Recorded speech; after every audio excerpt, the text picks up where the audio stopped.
Lasal Lady Spikers muntika ng matalo sa mga nag-iinit na mga UE Lady Warriors dahil umabot ang kanilang bakbakan sa loob ng nakakahingal na 5-setter match. At Coach Ramil de Jesus nanggigil at napamura sa tindi ng intense ng laro.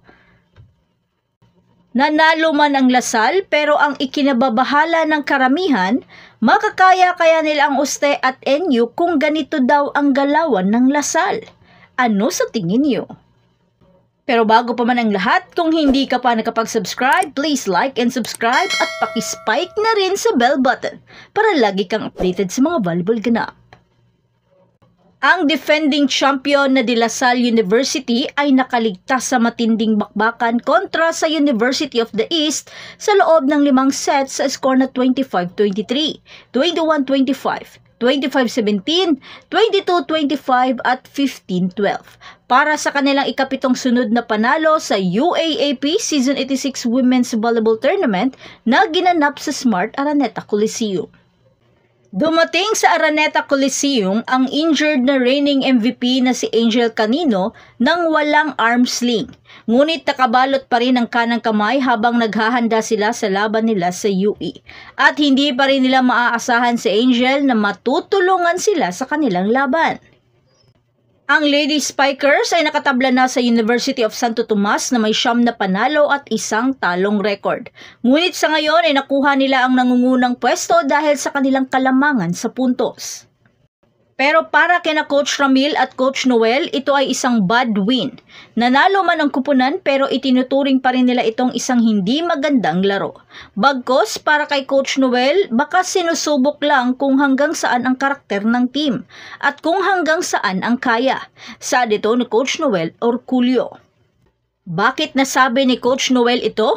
Dahil sa first set pa lang naghahabol na ang Lasal sa score at buti na lamang at nagawa nilang maitabla sa 21 all ang score at naitawid ang bakbakan sa 25-23 na score dahil sa mga timing ng mga errors ng UE at ang kanilang mga solidong atake. Sa second set, tuloy pa rin ang maiinit na bakbakan ng dalawang kupunan at ang Lasal pa rin ang naghahabol sa puntos. Pero dahil na naman sa error ng UE, nagawa na namang maitabla ng Lasal sa 21 all.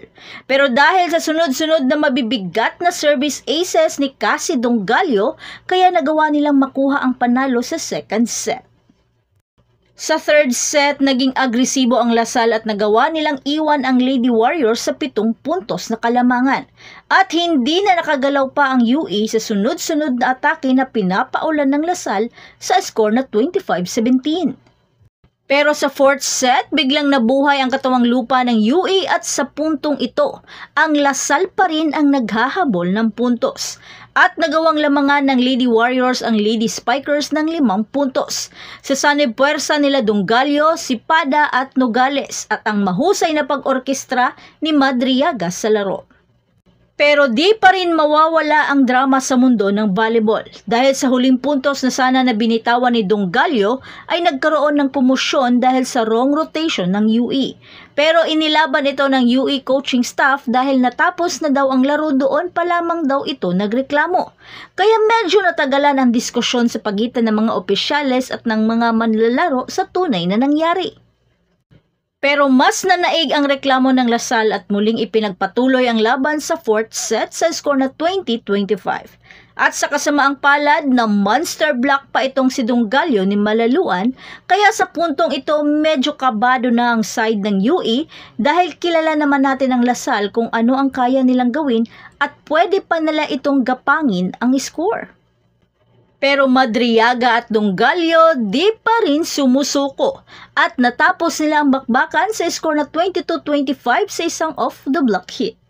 Sa fifth set, dito na hindi nagpatumpik-tumpik ang Lasal at ipinako sa 2 ang UE at may 7 puntos na nakalamangan.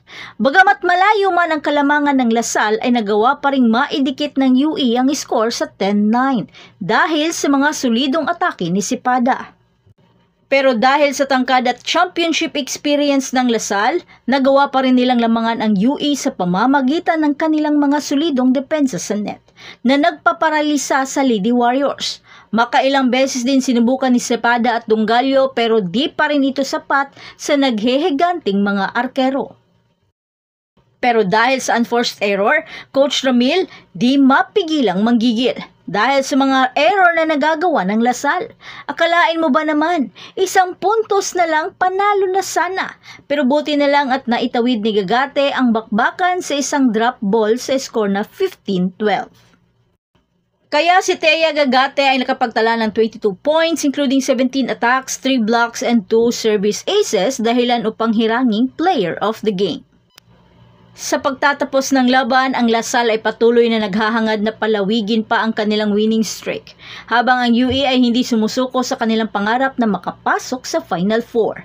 At makakapaglaro na kaya si Angel Canino sa oras na magtutuos na ang NU at Lasal, lalo na sa Uste na nagbigay sa kanila ng isang talong record.